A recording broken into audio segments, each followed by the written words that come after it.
Halo, Shalom, KTMers, Bro and Sis, senang sekali pada saat ini saya Apri dan saya Resa. bisa sama-sama berjumpa untuk kita mau membahas materi dari Fakar Radio kita ya. Nah, Resa, pada saat ini kita mau bahas tentang siapa nih? Tentang apa nih? Tentang seorang santo yang luar biasa banget kok. Santo ya. Santo dong. Dari Karmel? Belum tentu. Belum tentu. Nah, Santo ini sangat spesial karena juga dipandang sebagai salah seorang santo yang terpenting untuk benua Eropa. Siapa dia kira-kira? 1, 2, 3, ada ide? Res? Ada ide? Ada Edward di sini sebenarnya ada ide? Langsung aja ya, Res. Langsung, daripada penasaran. Kita akan ngebahas tentang Santo Benedictus. Benedictus. Nah, Santo Benedictus ini punya kisah personal yang sangat unik. Unik banget, Kalau benar. udah baca di Fakar Radio pasti udah pada tahu nih. Yang paling menonjol tidak banyak dialamin pada Santo-Santa pada umumnya. Santo Benedictus punya seorang kembaran loh. Benar banget, dia punya kembaran juga yang sama-sama menjadi orang kudusnya. Dia kembarannya adalah satu santa yang bernama Santa Scholastica. Nah, luar biasa kan? Kembar sama-sama menjadi orang kudus. Mau nggak nih kita sama-sama mengejar kekudusan? Yuk, hari ini kita bareng-bareng mau mengejar kekudusan itu. Bareng-bareng saat ini kita merenungkan, meresapi bareng-bareng. Kita mau Tuhan tuntun kita supaya lebih memahami lagi kehendaknya hari ini. Benar banget, karena untuk melakukan itu semua, untuk mengejar kekudusan bukan mustahil. Benar banget. Ya, tapi memang kita membutuhkan rahmat Tuhan. Nah, hari ini Bro and Sis KTM, kita mau sama-sama belajar dari santo kita yang terkasih, Santo Benedictus, bagaimana bisa mengejar kekudusan itu. Materi lengkapnya bisa dibaca pada Fakar Radio. Nah, saat ini kita mau sama-sama sharing yang kita bisa angkat secara pribadi dari Apri maupun dari Resa. Nah, Resa, Ya. Resa udah baca ya kisah Sudah tentang dong. Santo Benedictus itu. Resa sendiri ngeliat apa nih yang menarik dari sana? Coba sharing. Pertama Resa baca dan coba renungkan tentang si Santo Benedictus ini. Resa langsung ada tertarik dan langsung kayak tersentuh banget tentang tanda salib yang menjadi mukjizat di dalam kehidupan si Santo Benedictus ini. Kalau kita baca dan renungkan bersama ya, kita lihat di situ Santo Benedictus menggunakan tanda salib mengadakan mukjizat, yakni ketika minuman anggur ya, cawan anggur yang ingin dia minum itu telah diracuni. Nah, ketika dia hendak meminum, dia terlebih dahulu membuat tanda salib di dalam minuman yang sudah diracun itu tadi. Dan seketika setelah dia memberikan tanda salib pada minuman itu menjadi pecah. Cawannya ya? Cawannya menjadi pecah, benar, cawannya menjadi pecah. Dan di situ kita selama ini mungkin ya, kok Resa secara pribadi nih sebagai orang Katolik menganggap tanda salib adalah ya udah, aku mau makan ya udah doa tanda salib gini. Kadang-kadang juga kalau misalkan ramen ya di kafe atau apa makan, tanda salibnya jadi kecil. Gini, jadi agak malu. Gimana ya, kita agak ya tidak percaya diri, tidak bangga menunjukkan bahwa kita adalah orang Katolik. Padahal kalau kita mau lihat lebih dalam lagi, sangat besar tanda salib ini berkuasa, bahkan mengadakan mukjizat di dalam kehidupan Santo Benedictus itu. Bener banget ya. Makanya kalau kita lihat kayak ada salib di sini, salib di setiap rumah bagi orang Katolik ya, di setiap pintunya gitu. Sebenarnya salib ini kan bukan hanya aksesoris, bukan hanya atribut, tapi salib ini punya makna yang lebih dalam dan punya kuasa juga dalam iman kita. Salib itu bisa melakukan bagian-bagiannya. Bukan hanya kehadiran simbolismenya saja ya teman-teman, Bro and Sis ini, tapi salib sendiri ketika kita lakukan sebagai bagian dari ritual kita, sebagai tanda iman kita, itu juga punya makna dan kuasa yang sangat besar. Terbukti dialami oleh Santo Benedictus tadi. Nah, Resa, sampai saat ini kira-kira Resa kalau buat tanda salib itu kira-kira ada kendala nggak sih? Ada kesulitan nggak sih untuk buat tanda salib aja? Enggak sih sebenarnya ya. Cuman ya gerakan yang sangat sederhana sebenarnya, cuman Bapa, Putra, Kudus, Amin. Tapi selama ini yang menjadi kendala kita adalah kita hanya melakukan saja tanpa melakukannya dengan iman. Itu Mungkin itu yang satu poin yang bisa Mm-mm. kita juga evaluasi bersama dalam diri kita masing-masing. Bagaimanakah saya di dalam melakukan tanda ini? Bagaimanakah penghayatan iman kita? Benar. Bahkan hanya dengan gerakan yang sederhana, tapi kita menyadari bahwa kita hadir di dalam nama Bapa, Putra, dan Roh Kudus. Amin.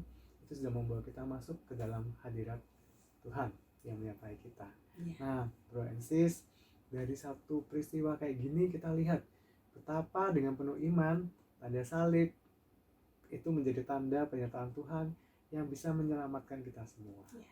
Mau dong kita untuk tetap dapat lebih banyak lagi rahmat keselamatan dari Tuhan dengan lebih menghayati tanda salib yang kita buat. Benar banget.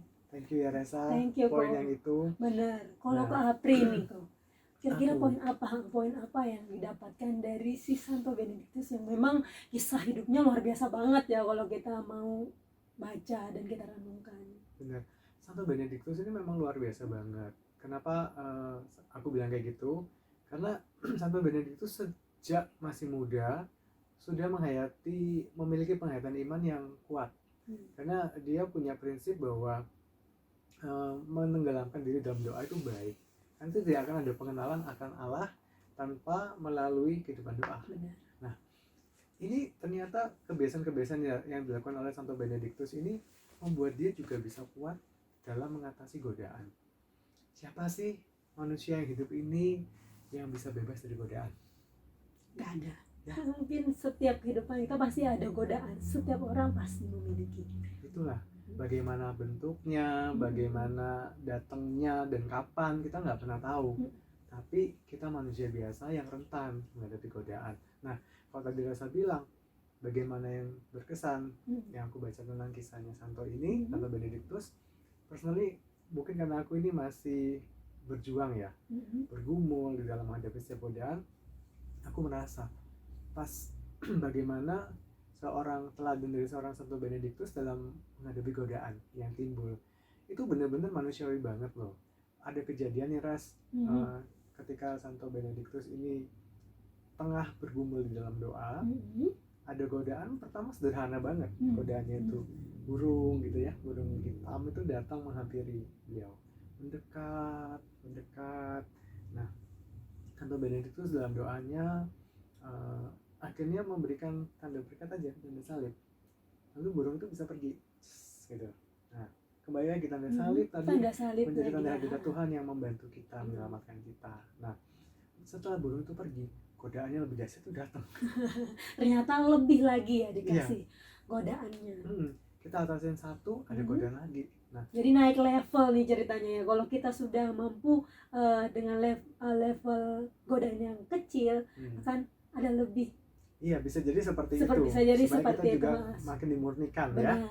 Nah, saat itu yang terjadi, Santo Benedictus sebagai manusia biasa gitu ya, yang juga punya kedagingan, Santo Benedictus digoda dengan suatu ingatan. Ingatan akan seorang wanita yang dulu beliau sempat tinggal di Roma, tapi karena tidak suka dengan kehidupan yang hedonis, kehidupan yang korup di Roma, justru sejak masa mudanya tuh Santo Benedictus udah melarikan diri gitu ya, udah menyingkir ke daerah yang lebih tenang, ke kota yang kecil. Nah, saat di kota yang kecil itu, saat dia terus menyingkir itu, Santo Benedictus teringat akan seorang wanita yang dulu pernah dijumpai di Roma. Wajar sih kalau kita bilang, wajar banget ya. Dan saat itu godaan tuh begitu kuat sampai membuat Santo Benedictus itu ingin meninggalkan hutan belantarannya, tempat pertapaannya gitu ya. Itu sesuatu godaan yang menjadi serius kan. Iya, gitu. serius banget ya. Dan di saat itu kita bisa lihat Santo Benedictus mendapat rahmat Tuhan loh. Di saat seperti itu tiba-tiba aja dia tersadar akan keberadaannya, akan keadaan dirinya. Lalu ketika dia tersadar itu, dia melihat di depannya itu ada semak-semak berduri, dan langsung yang dilakukan dia lepas tuh bajunya, guling-guling di semak-semak duri itu, sampai itu badannya udah luka-luka semua, dan ketika itu dia sudah selesai berguling-guling di sana dengan kondisi tubuh yang terluka, kenangan-kenangan, keinginan-keinginan kesenangannya itu tadi, akan godaan kesenangan itu tadi ternyata juga sudah luluh dari keberadaannya. Jadi dikatakan di situ bahwa di dalam luka-luka badani, jasmani yang dia alami, dia menyembuhkan luka-luka rohaninya. Luar biasa banget ya. Luar biasa. Kebayang nggak sih, Res? Kalau kayak gitu? Gila nggak? Nah, jadi ini memang suatu praktek iman yang luar biasa banget. Luar biasa. Kalau aku pikir sih untuk kita aplikasikan ya dengan diri kita sendiri, ya tidak harus kita itu untuk melukai diri seperti itu. Tapi satu poin yang kita bisa lihat adalah kerelaan dari Santo Benedictus untuk menanggapi rahmat dari Tuhan. Benar. Rahmat penyadaran yang sudah Tuhan beri. Ini kembali lagi secara pribadi. Aku sendiri merasa bahwa aku ini rentan di dalam kehidupanku untuk mengalami cobaan dan godaan. Dan kadang-kadang sebagai manusia yang lemah, kalau godaan itu begitu kuat dan memikat, ada loh keinginan untuk kayak udah deh, apa-apa ya tenggelam ikut aja aja dalam gitu. dosa. Ikut arus aja. Ikut arus. Karena enak gitu loh. Mm-hmm. Bayangan kesenangannya itu begitu kuat. Tapi teman-teman mungkin pernah ngerasain kalau yang aku alamin ya, di saat-saat seperti itu pun, saat aku menyerah, Tuhan tuh nggak diam aja gitu. Tuhan nggak tinggalkan, dan Tuhan itu akan rebut kembali melalui berbagai cara. Pernah sih banyak caranya, tapi Tuhan akan blok, akan kirim cara-cara untuk menghalangi, sehingga godaan yang tadinya begitu kuat, aku udah mau ikutin aja, lebur, nggak bisa. Ada aja pintu yang menghalangi. Nah, di saat seperti itu, kesempatan untuk rahmat Tuhan bekerja lagi lebih dahsyat untuk menyadarkan. Nah, tinggal kita mau menanggapinya, aku menanggapinya bagaimana setelah itu untuk berbalik kan gitu ya. Nah, inilah yang juga kita bisa pelajari gitu loh. Kalau tadi Santo Benedictus melakukannya dengan cara yang sangat ekstrim, ya seperti itu. Di kita bisa punya pilihan-pilihan yang sekiranya sesuai dengan kondisi kita. Tapi intinya adalah kita belajar untuk mengatasi, belajar untuk mau merelakan diri, melewatkan godaan demi godaan. Karena kalau kita belajar dari salah seorang kudus dari Karmel, Santo Yohanes Salib, dalam bukunya Mendaki Gunung Karmel ya, itu juga Santo Yohanes Salib sudah menyatakan bahwa di dalam penyatuan diri akan Allah, penyatuan diri dengan Allah, salah satu metode yang terbaik adalah mengosongkan diri. Ya, dan itu didapatkan dengan melepaskan diri dari kelekatan-kelekatan duniawi. Semua yang bersama duniawi kita lepas semuanya. Betul. Dan itu diperoleh dengan latihan. Berlatih dari hal-hal yang paling kecil. Ketika kita mau menanggalkan keinginan kita, kelekatan kita akan hal-hal yang kecil, itu akan membantu kita untuk mengatasi hal-hal yang godaan yang lebih besar. Benar. Mungkin stepnya kayak tadi, ketika Santo Benedictus bisa mengabaikan godaan kecil, burung yang tadi mengitari, terus rahmat Tuhan juga membantu dia untuk mengatasi godaan yang lebih besar. Nah, ini semua adalah proses, Bro Sis. Setiap kali proses, mungkin kita nggak selalu langsung mulus. Mungkin akan ada jatuh dan bangun. Nah, tinggal kita pilihannya ada di kita. Tuhan itu mau bantu kita bangun. Kalaupun kita jatuh, kita mau tetap bangun. Ya. Karena pasti rahmat Tuhan itu pasti akan bekerja dalam kehidupan kita. Jadi poin di sini kita harus mungkin secara kita sendiri pribadi kita nggak akan mampu menghadapinya.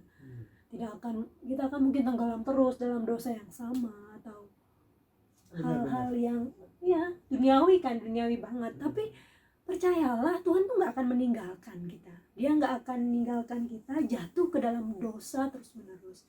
Pasti ada rahmatnya yang bekerja. Saat ini ketika kamu merasakan rahmatnya, serahkanlah dirimu kepada Dia. Dia yang akan menyempurnakan rahmatnya di dalam dirimu, sehingga sukacita dalam kehidupan kita penuh, menjadi penuh.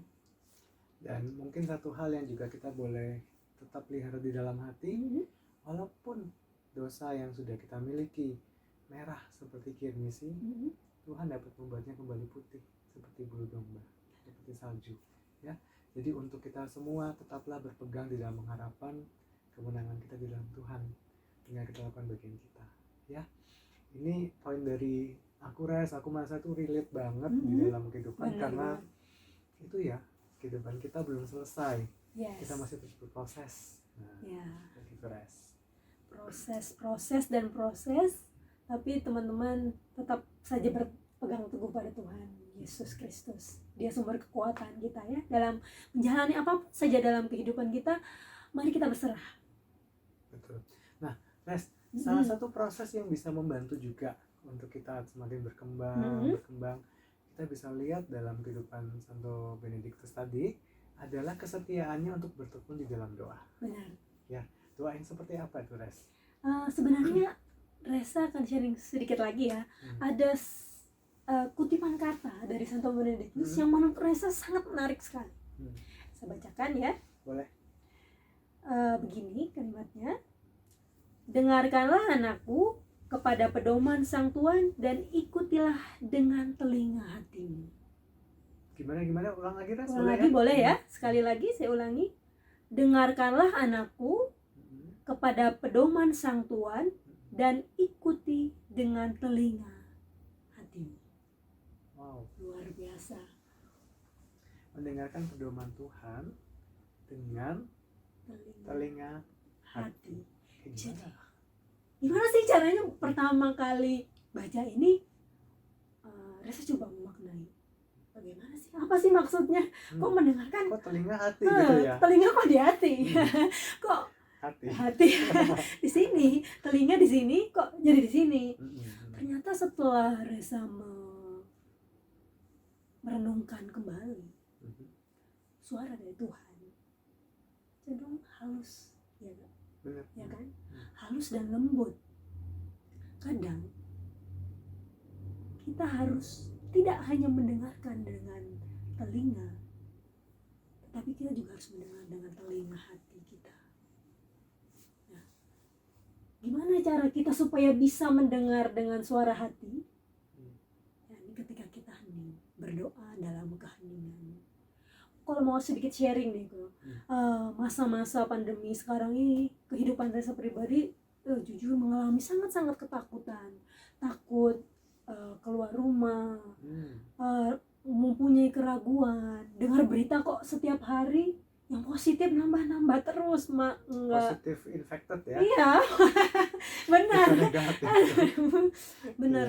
Iya. Ada satu ketakutan dan keraguan, kewaspadaan setiap hari. Kok ngalami juga nggak? Banget ya. Setiap hari pasti kita terpikir tentang yang kita alami, dan juga kadang-kadang bisa kita khawatir tentang dampaknya ke keluarga kita, dan juga mungkin kalau yang aku alamin, kenalan ada yang juga ngalamin. Nah, jadi memang situasi ini bukan situasi yang mudah untuk kita semua ya sebenarnya. Nah, terus gimana, Res? Terus ketika Resa mengalami ketakutan dan keraguan, kewaspadaan seperti itu, ternyata ada satu hal yang membuat lega. Dan caranya adalah ketika berdoa nih. Nah, sebenarnya ini juga satu yang kita bisa pelajari banget, praktek dari Santo Benedictus yang kita imani bahwa beliau mengajarkan Lectio Divina. Benar. Yang sering dipakai juga di KTM ya. Komunitas kita. Di pengajaran PPAT kan kita juga udah belajar nih tentang Lectio Divina. Saya percaya Bro and Sis semuanya dimanapun berada juga bisa nih terapkan. Nah, di saat-saat kayak gini, di saat-saat kita banyak rebahan di rumah aja untuk bela negara gitu ya, walaupun ini sudah new normal, kan kita tetap berjaga-jaga. Benar. Nah, di dalam keberadaan kita di rumah, alangkah baiknya kita juga mau kasih waktu untuk kita masuk lebih erat di dalam hadirat Tuhan, berdoa hening yang tadi Resa sampaikan. Nah, untuk membantu kita semua juga, kita boleh nih coba Lectio Divina. Resa tahu kan caranya? Iya. Boleh share ya sama teman-teman, nanti saling lengkapin. Lectio Divina itu gimana sih caranya? Jadi kita sebenarnya mau merenungkan. Betul. Isi kitab suci. Sabda Tuhan ya. Sambil minta perenungan dari Tuhan, rahmat dari Tuhan untuk kita mau mengerti isi dari kitab suci yang kita baca. Jadi kita mungkin kalau kita berpikir secara manusiawi, kata-kata kita mungkin sulit untuk kita pahami ya. Nah, di sini kita mau mencintai Tuhan lebih lagi. Karena di situ sudah tersurat kan ya. Begitu besar cinta Tuhan di Alkitab, semua tercatat di situ. Kita mau merenungkan, kita mau membacanya sampai kita mengerti maksud Tuhan dalam kehidupan kita. Tuh, kan kita juga tahu bahwa firman Tuhan itu bagaikan pedang yang begitu tajamnya hingga dapat memisahkan daging dan dengan tulangnya gitu kan. Nah, roh Tuhan yang ada di dalam firman Tuhan itu juga dapat membantu kita untuk memberikan pengertian-pengertian yang tidak dapat kita pahami sendiri. Nah, di dalam Lectio Divina kalau kita mau lakukan secara singkat ya, yang pertama kita menyadari kita ada di dalam hadirat Tuhan. Kita berdoa dulu dalam mempersiapkan itu, lalu kita membaca firman Tuhan mana yang sedang ingin kita pelajari, yang ingin Tuhan sampaikan kepada kita. Kita menyerahkan itu kembali kepada Tuhan, minta Tuhan yang pimpin, Tuhan yang pimpin seluruh keberadaan kita, dari pikiran, ingatan, kehendak, semua biar Tuhan yang pimpin. Lalu kita baca firman Tuhan tadi, kita boleh ulang bagian mana yang terasa menyentuh, kita ulang dan ulang lagi. Nah, di saat seperti itu, lalu kita mau hening, kita mau beri kesempatan kepada Tuhan untuk berbicara kepada kita melalui firman tadi yang sudah menyentuh apa yang Tuhan mau sampaikan. Nah, kalau aku sendiri ngalamin waktu ambil latihan rohani, itu juga kita belajar ya, ketika itu, oh Tuhan, saya mendapat pengertian seperti ini, apakah itu memang yang Tuhan inginkan? Lalu kita kembali juga mau beri kesempatan di dalam keheningan itu untuk kita memperdalam kembali pemahaman yang baru tadi. Dan bukan mustahil, memang itu keadaan Tuhan, bahwa Tuhan akan memurnikan lagi pengertian-pengertian tadi, dan bahkan kita akan bisa sampaikan juga, Tuhan, apalagi yang ingin Tuhan sampaikan, biarlah saya boleh mengertinya pada saat ini. Dan itu Tuhan kita yang Maha Murah akan terus memberikan rahmat demi rahmat yang kita butuhkan pada saat-saat yang berahmat seperti itu. Tinggal satu aja bagian kita mau berikan waktu itu. Berapapun waktu itu yang kita mau berikan, tinggal kita mau komit. Katakan saat itu kita bilang, Tuhan, saat awal mula ya, saya saat ini bisa mempersembahkan 30 menit ini untuk bersama dengan Engkau, 50 menit, 60 menit ini bersama dengan Engkau. Mohon komit aja dengan itu. Tidak perlu ditambah dan tidak perlu dikurangi. Bertahan aja di dalam saat-saat itu. Kenapa? Karena bahkan kadang-kadang di menit yang terakhir, Tuhan bisa menambahkan semua rahmat yang dibutuhkan. Mungkin tidak sepanjang sesi tadi, tapi dengan kita bertahan, ada buah-buah dalam kesetiaan kita. Apalagi di saat-saat awal, aku dulu kalau flashback waktu mulai mengenal kasih mula-mula itu ya, begitu banyak sih rahmat yang sudah Tuhan berikan. Seperti permen lah, buat anak kecil, makanan-makanan kudapan yang enak-enak gitu. Tuhan kita murah hati, Tuhan akan beri. Tapi nanti ketika kita sudah semakin dewasa secara rohani, memang akan ada proses. Jangan khawatir, malam-malam yang gelap, apa segala macam, Tuhan akan izinkan itu terjadi kalau kita sudah siap. Ketika kita sudah mau belajar untuk ditarik semakin setia kepada Tuhan. Kunci utamanya yang paling mulai mencoba dulu. Kira-kira kayak gitu gimana, Res? Benar banget. Nah, aku boleh tambahin dikit, Res? Boleh. Kalau tadi kita melihat bahwa banyak manfaat di dalam keheningan, ya, yang bisa kita terapkan di dalam kehidupan doa yang hening tadi. Nah, ini satu tantangan aku harus akuin di dalam kehidupan zaman now. Kenapa aku bilang gitu? Karena dunia itu begitu mudah di dalam genggaman kita. Ketenaran tuh begitu gampang. Bayangin, kita cuma joget-joget gitu aja. TikTok, ya TikTok kan. Udah jadi TikTok, seleb TikTok. Iya, seleb TikTok. Atau kita cukup stalking apa, tahu-tahu udah larut di dalam Instagram dan kawan-kawan. Mungkin para teman-teman millennials ini pada tahu nih. Bahkan kayaknya untuk semua kalangan usia, larut dalam WA group segala macam juga bisa. Bahkan berlomba-lomba nih. Tadi berlomba-lomba bikin feed di TikTok, di Instagram, atau bahkan berlomba-lomba share info di WA. Nah, hal-hal yang kayak gitu itu kita juga perlu waspada. Bukan nggak boleh. Tapi apa poinnya di dalam itu tadi? Apakah ada nilai kekekalannya? Nah, kalau kita lakukan itu untuk memberikan nilai kekekalan, ya masih ada faedahnya ya. Tapi kalau enggak kan benar-benar bisa sibuk tapi unfaedah, ya nggak, Res? Benar. kita belajar satu poin lagi dari Santo Benedictus ini.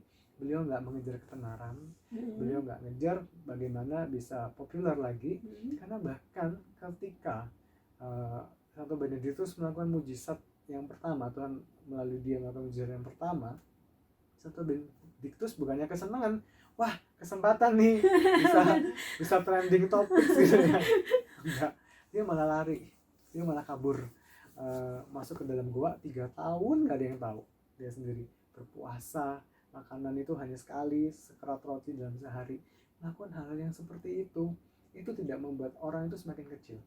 Tapi kalau Tuhan sudah tiba waktunya, malah di dalam kesederhanaannya itu Tuhan yang mau pakai. Dia tidak kejar, tapi Tuhan bisa berikan. Ya. Jadi kembali lagi, itu teladan yang sudah kita lihat dari waktu ke waktu, yang dilakukan bahkan dari semua para kudus ya, dari Yohanes Salib yang ada di padang gurun, juga Tuhan Yesus kita ya juga melakukan yang seperti itu. Nah, kembali lagi, pada akhirnya yang kita perlu lakukan adalah carilah dahulu kerajaan Allah dan kebenarannya, maka semuanya akan ditambahkan kepadamu.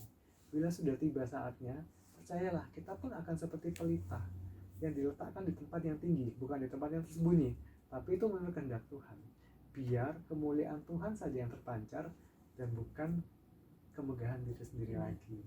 Ya.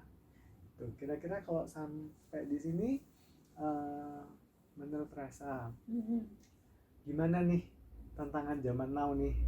Mungkin materi sharing yang kita bisa sama-sama refleksikan ya, Res ya. Apa tantangan yang kita harus hadapin di zaman modern saat ini yang membuat kita bisa meninggalkan kesenangan pribadi kita, kecenderungan pribadi kita, tapi membuat kita menjadi lebih melekat sama Tuhan. Contoh kan kalau Santo Benedictus tadi, Res, waktu Santo Benedictus meninggalkan kota Roma nih, padahal kota besar, bisa hedon, habis-habisan. Nah, tapi beliau nggak mau, malah dia pilih untuk menyingkir ke kota yang kecil. Kalau buat Bro and Sis, buat semua saudara-saudari KTM, apa nih tantangan yang kita harus hadapin, tapi kalau dengan sukarela kita lakukan bisa membuat kita makin dekat dengan Tuhan. Coba dipikirkan, coba direnungkan, dan kalau itu masih menjadi sesuatu yang berat, terasa mengganjal, percayalah, semua yang berat-berat itu bukan Dilan yang tangguh, tapi Tuhan yang tangguh bersama-sama dengan kita. Gimana, Ras? Benar banget. Jadi Bro and Sis yang terkasih, percayalah, sekali lagi ya, saya tekankan bahwa rahmat Tuhan pasti bekerja dalam kehidupan kita.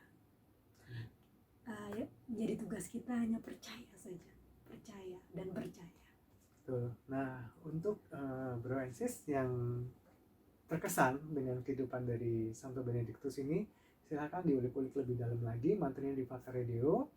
Tidak lupa kita juga punya satu media memore pengingat akan keberadaan beliau, yaitu medali Santo Benedictus. Tapi untuk pemahaman bersama kita, medali sekali lagi kehadirannya itu adalah pengingat akan kehadiran Tuhan, akan tugas kita melakukan bagian-bagian kita dalam karya keselamatan Tuhan bagi kita dan sesama ya. Medali, rosario, benda-benda rohani apapun itu, salib ini hanya menjadi pengingat buat kita untuk kehadiran Allah, bukan menjadi jimat. Bukan jimat ya. Bro and Sis, ingat bahwa itu adalah suatu tanda ya, tanda kehadiran Allah, pengingat tanda kehadiran Allah yang hidup. Ya, itu tadi Res tentang Lectio Divina. Bisa lah ya bisa kita praktekkan dalam kehidupan kita sehari-hari. Selain itu kok tentang doa hening, kira-kira ciri khas kita KTM juga ada nggak sih doa hening yang bisa membawa kita sampai persatuan dengan Allah? Oh iya benar guys, ada banget nih Bro and Sis ya. Pasti udah pada tahu. Pasti. Tiap pagi kalau pada ikut retro di Ngadirso ya. Tiap pagi. Doanya simpel banget. Sesimpel menyebutkan nama pribadi yang sangat kita kasihi. Pribadi yang sangat kita kasihi. Yaitu doa Yesus. Pasti Bro and Sis kalian sudah sangat sering mendengar tapi dipraktekkan nggak nih? Nggak susah sama sekali ya. Mm-mm. Cukup dengan kita menyadari kita ada di dalam hadirat Tuhan. Benar. Vivit Dominus in conspectus tuo. Mm-mm. Aku berdiri di hadapan Allah Allah hidup. yang hidup. Nah, kita menyadari seperti itu dan kita menyerukan Yesus. Yesus. Simpel banget, kita hanya memanggil Dia dan kita merasakan kehadirannya. Betul. Bentuk panjangnya adalah kita memanggil nama Yesus, kita menyerahkan diri kita apa adanya. Mungkin di dalam seluruh kedosaan kita pun kita menyerahkan diri kita dan memohon Tuhan mengasihani kita. Di dalam kerahimannya itu Tuhan akan memberikan anugerah-anugerah, rahmat-rahmat yang kita butuhkan, keselamatan, segala pertolongan yang kita butuhkan. Cukup dengan Yesus. Yesus di dalam setiap helaan nafas kita. Kita bisa lakukan itu kapanpun dan dimanapun. Ya. Tetap sambil memperhatikan juga aktivitas yang sedang kita lakukan. Benar banget. Personally, kayak aku kadang-kadang sambil mengemudi pun Mm-hmm. tetap waspada ya. Mm-hmm. Aku bisa pakai itu momen-momen saat intim aku bersama dengan Tuhan. Yes, benar banget.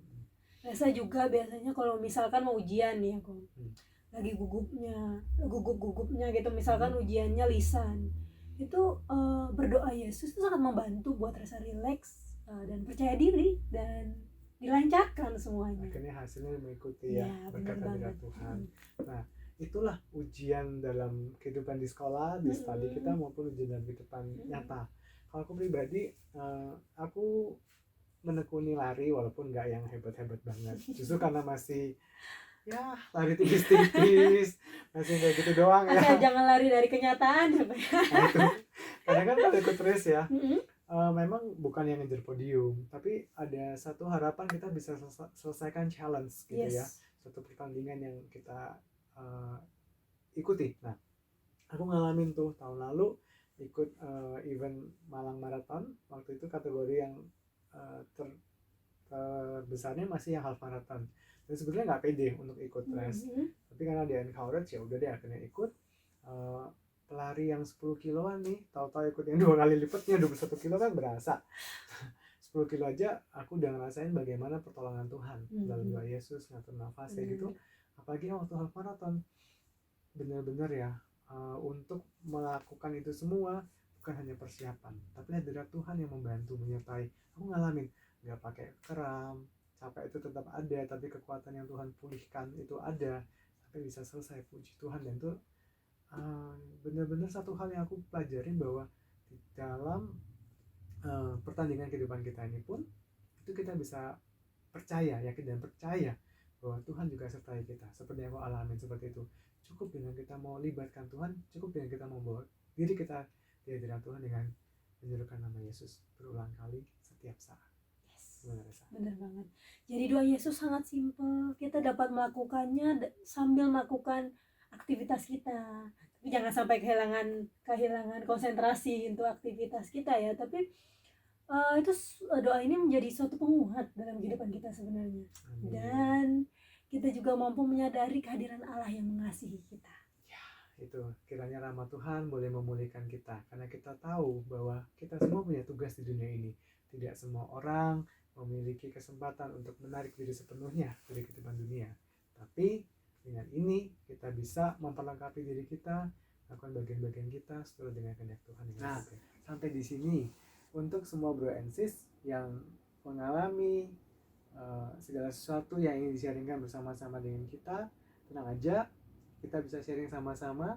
Silakan hubungi channel dari KTM Muda Mudi Malang, KTM Malang, dan nanti semua materi-materi yang berkaitan dengan itu yang ingin di-sharingkan akan kita sosialisasikan kembali agar dapat menjadi berkat bukan cuma untuk kita sendiri yang mengalaminya, tapi berkat bagi semua, banyak orang.